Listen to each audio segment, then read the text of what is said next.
We all remember those days. Well, a couple years later, it turns out protesting pays, literally. Many of those arrested during the 2020 BLM protests, riots, Summer of Love, call them whatever you want. Whatever you want to call them, they will get big paydays. New York City will pay out more than $13 million to settle a class action lawsuit. That's about $10,000 a protester. Hawk Newsome is here. He founded the Black Lives Matter movement in New York. Nice to finally have you on set. Thank you. We had to come to your city to do it. Glad to have it.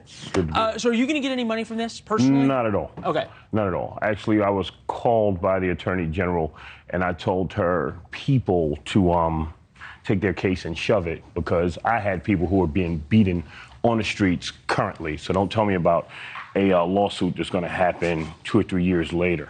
Look, does this seem fair to you in terms of all this money? And I know you talk about where money can be best spent. Is this really the best way to spend money? Leland, I don't think you understand this whole concept. Okay. Police brutality cases cost New York City $121 million last year. Yeah. So these people are victims. Let's get this right. The violators of the law here are the police. Now, if you really want to talk about something, we should talk about how New York City politicians were painting BLM on the street while their NYPD was bashing those same protesters at night. Let me ask you this. How are we sure that all of these people who were going to get paid, and look, if you're a victim, fine, I'm all for it. But how are we sure that they weren't rioting and fighting with police 10 minutes before they got paid? Well, they have this thing in this country called a constitution. And in this country, you're innocent until, yes, great document. It stood for a while. We'll see if it continues to stand. Okay. But in that document, you're giving a right to a trial, and you're innocent until proven guilty. So never mind what those people may or not have been doing. If they were breaking the law, they were arrested. The question is, did the police break the law when they behaved the way that they did? And it seems as though they did. And let me just throw this in there. Everybody's talking about this case like, oh my God, it's great.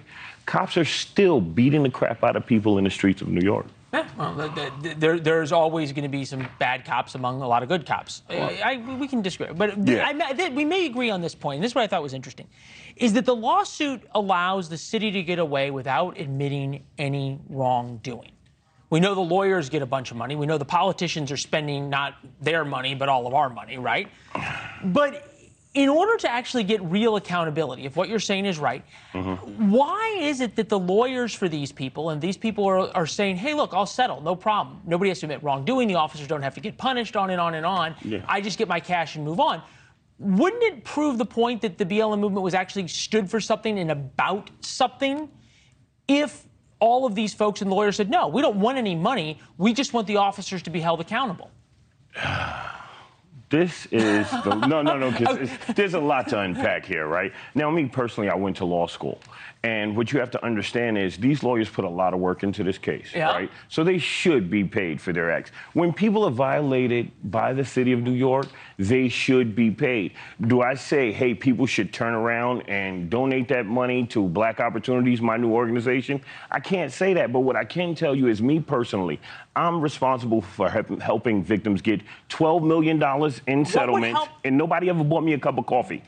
What you're doing the Lord's work. All right. Okay, you can have a free cup of coffee here. What is going to do more to prevent police brutality in the future? Yeah. This payout, or if these folks had said, look, I don't want money, I want accountability to the officers. They have to admit wrongdoing. The city has to admit wrongdoing before there's a settlement.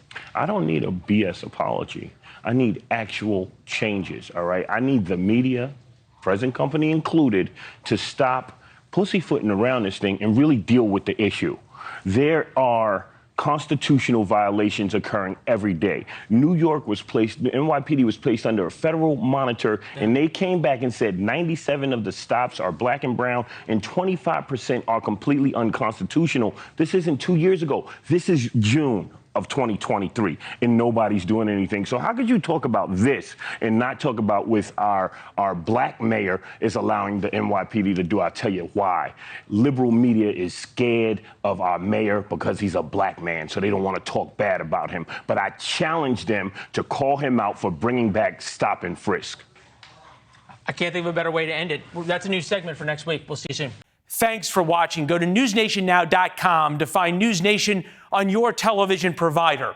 And don't forget to subscribe. Click the red button to get more of NewsNation's fact-driven, unbiased coverage.